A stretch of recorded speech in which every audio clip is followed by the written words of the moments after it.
오늘 주제는 개척교회에 대한 현실에 대해서 함께 나눠보겠습니다.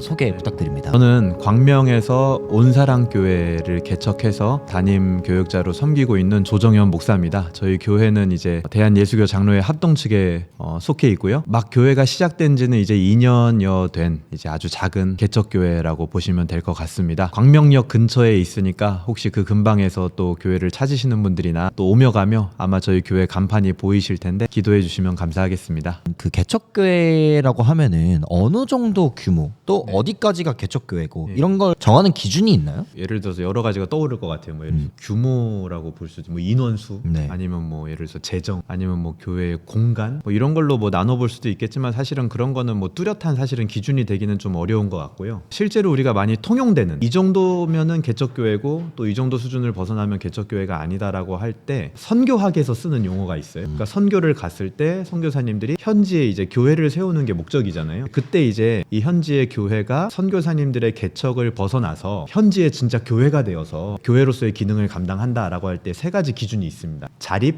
자치, 자전이라는 거예요. 자립이라는 거는 교회가 그야말로 목회자의 생계나 교회 운영을 자기 스스로 할 수 있느냐. 자치라는 거는 교회에 이제 문제가 생겼을 때 그리고 또 혹은 여러 가지 이제 안건들, 아젠다들을 다룰 때 스스로 그것을 결정하고 다룰 능력이 있느냐. 그리고 자전이라는 건 뭐냐면 외부의 도움 없이 교회가 스스로 전도하여 성장할 수 있는 배경이 있느냐. 요 세 가지 기준으로 이제 개척 교회냐 아니냐를 많이 판단하고는 합니다. 그래서 이제 자립 같은 경우에는 어떻게 보면 재정하고 많이 연결이 돼 있을 것이고요. 목회자의 생계나 교회 운영에 관련된 부분이니까요. 그리고 이제 자치 같은 경우에는 이제 우리가 교회 조직법상 당회라는 이제 의사결정 기구 형성이 돼 있느냐. 당회가 구성이 되려면 이제 목사님과 시무하는 장로님이 또 계셔야 되거든요. 교회 직제상. 그런 것들을 의미하는 것이고 이제 자전 같은 경우에는 그야말로 자체적으로 복음을 전파할 만한 그런 어떤 신앙의 성숙이 과연 있는가를 이제 보는 건데 요거는 이제 사실은 기준이 좀 모호하다고는 할 수는 있겠죠. 근데 그런 한 세 가지 정도 기준으로 봐서 이게 이제 아직 안 된다. 규모에 상관없이 이제 뭐 시기에 상관없이 그냥 개척교회다 이렇게 말할 그래요? 수 있을 것 같고요. 예를 들어서 교회가 설립된 지 얼마 안 됐지만 이것들이 다 되어져 간다. 그러면 이제 사실은 기간에 상관없이 개척교회에서 벗어났다라고 볼 수가 있겠죠. 중앙에나 누가 임명을 해주는 건가요? 너 이제 벗어났어. 뭐 이런 거를 뭐 따로 이렇게 해주는 건가요? 아니면은 그런 사실은 행정적 제도는 없습니다. 왜냐하면 이제 개척교회라는 용어 자체가 뭔가 행정적으로 구분하는 용어가 아니거든요.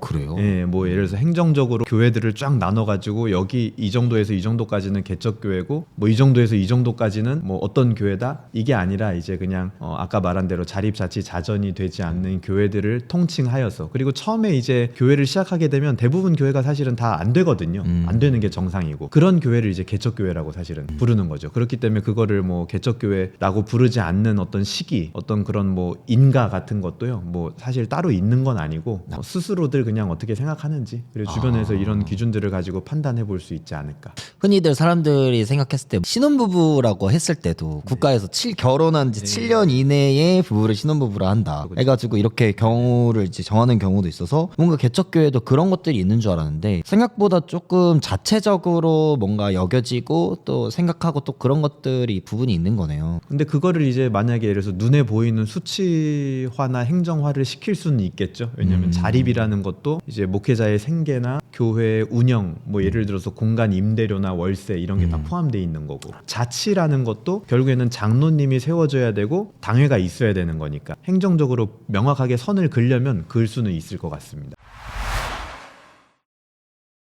반대로 그럴 수도 있다라 보거든요. 정의가 따로 막 되는 것도 아니고 그리고 반대로 아까 말씀하신 것처럼 어떤 뭐 기관에서 정해주는 것도 아니다 보니까 구분이 정확하게 안 돼서 생기는 어떤 문제나 어려움도 있을 거라는 생각도 들거든요. 개척교회에 필요한 부분들이 분명히 있는데 어떤 교회가 그건지를 모르다 보니까 진짜 도움이 필요한 상황에 알지 못해서 닿지 않는다던가 이미 뭔가 겉으로 보여지기에 그게 뭔가 충족이 되는 것 같이 보여서 도움이 안 간다던가 이런 것도 있을 것 같은데 그럴 것도 같지만 교회가 소속돼 있는 저희 교단 같은 경우에는 교회가 있고 그 위에 노회가 있고 그 위에 총회가 있는 건데 사실은 굉장히 섬세하고 세밀하게 좀 관리가 그래도 되고 있는 편이에요. 그래요? 왜냐하면 교회 설립이라는 것 자체도 이제 세례교인 15명 이상의 서명이 있어야지만 교회를 설립을 할 수 있고 예를 들어서 장로를 임직 조직하고 세우는 데 있어서도 교회 법에 교인 몇 명당 장로 한 명 이런 식으로 교회 법이 정해져 있거든요. 그런 것들이 또 노회에서 관리가 되고 그렇게 판단했을 때 이제 개척교회라고 하는 곳들은 각 노회마다 기준을 따로 이제 삼아서 지원해 주는 게 되어 있기는 합니다.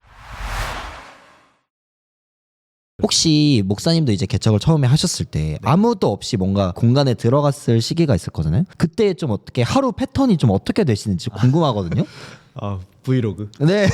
제가 이제 뭐 네네. 그 부분에서 뭐 이런 것들은 좀 힘들었고 또 이런 것들도 느꼈던 감정들이 분명 있으실 것 같은데 그런 좀 하루의 일과나 좀 그런 것들이 어떤 게 있는지. 모든 교회를 개척교회를 얘기할 수 없을 거라고 생각합니다. 그리고 보시는 분들도 분명 그렇게 생각할 거라고 생각하고요. 근데 이제 제 경우에는 지금 이제 2년 차쯤 이제 좀 넘어가면서 처음에 저는 개척을 할 때 공간을 임대해서 시작을 한 건 아니었어요. 저희 집에서 이제 그냥 예배를 드리고 있었고 거기에 이제 한 분, 두 분씩 모여들기 시작한 거였고 그러다가 공간을 한 주마다 빌리는 곳을 사용을 하다가 나중에는 이제 월세를 내는 월세로 이제 임대를 하게 됐거든요. 근데 이제 그렇게 모여지기 전까지는 저는 이제 공간이 없고 집에서 예배를 드리다 보니까 뭐 하루에 사실 스케줄이라는 게 지금까지 제가 사역을 한 10년을 조금 넘게 했는데 집에서 가장 오랜 시간을 보냈죠. 이제 아침에 일어나면 집안일도 돕고 나중에 우리 교회 성도들이 오면 이런 거 해줘야겠다. 이미지 트레이닝. 혼자 막 상상의 나래를 펼치면서 이것저것 책도 보고 뭐 강의안도 만들고 준비도 하고 그렇게 주로 시간을 보냈던 것 같습니다. 공허하다라고 느낄 수 있는 시간이 사실은 좀 많죠. 처음에는. 왜냐면 내가 그걸 에너지를 풀어낼 수 있는 곳이 없으니까. 그래서 저는 처음에는 이제 아이들 대상으로 그냥 막 하기 시작했어요. 막 목사님 자제분들 네. 말씀하시는 거죠. 에너지는 막 있는데 그거를 풀어낼 성도가 없으니까 막 주변을 둘러보다가 보니까 애들이 있더라고요. 애들도 성도잖아요. 그래서 야 그래 너희들부터 먼저 같이 우리 막 성경 공부도 하고 찬양 집회도 하고 막 기도회도 하고 해보자. 그래서 그렇게 보냈던 시절이 있었던 것 같습니다.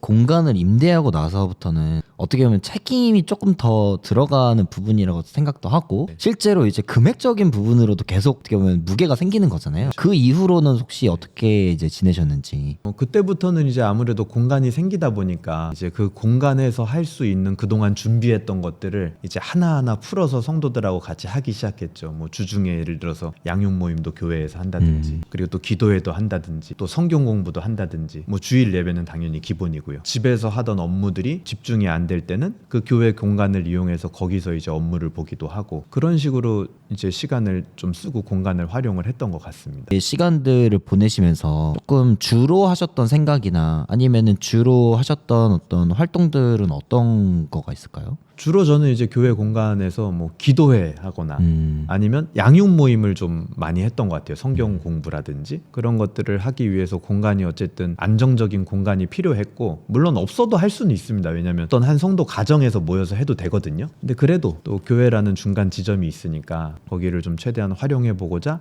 그렇게 좀 양육 모임 같은 거를 소그룹 모임 같은 거를 교회에서 모여서 많이 했던 것 같아요. 그때 성도님 숫자는 몇 명 정도 됐어요? 10명 남짓 했던 것 같습니다. 그렇기 때문에 그 10명 남짓이 헌금, 교회에 한 달 수입이 있으니까 그거에 맞춰서 공간을 이제 임대를 했죠. 제가 생각했던 건 좀 다르네요. 뭔가 제가 느꼈을 때는 뭔가 공간을 먼저 마련하고 거기에 사람들을 조금 이렇게 전도하는 방식으로 생각을 했는데 원래 좀 그렇게 하는 건가요? 제가 잘 몰라서 그런데 어떤 방식으로 원래 주로 하시는 건가요? 교회마다 다른 것 같아요. 그리고 뭐 어떤 방식이 맞다라고 얘기하기도 좀 어렵고 어떤 목사님들은 이제 공간을 일단 먼저 빌리고 간판도 달고 그리고 나서 전도해서 그 공간에 사람들을 채우고 또 함께 예배드릴 사람들을 찾으면 된다. 뭐 이런 분도 있을 것이고 그 충분히 존중받아야 된다고 생각을 합니다. 근데 이제 저는 그 당시에 그냥 제 판단은 예를 들어서 공간을 먼저 임대를 하게 되면 매달 사실은 아깝게 나가는 월세도 있을 것이고 그냥 공간이 또 그냥 놀게 되는 경우도 있으니까 그게 저는 사실은 좀 아깝다라고 생각이 들었어요. 그래서 차라리 그 비용을 뭐 다른 더 성도들을 찾아가거나 아니면 더 무언가 좀 투자할 수 있는 것들에 투자를 하면 투자라는 건 금융적 투자가 아니라 이제 미래를 대비한 더 뭐 프로그램을 만든다든지 성도들을 신방한다든지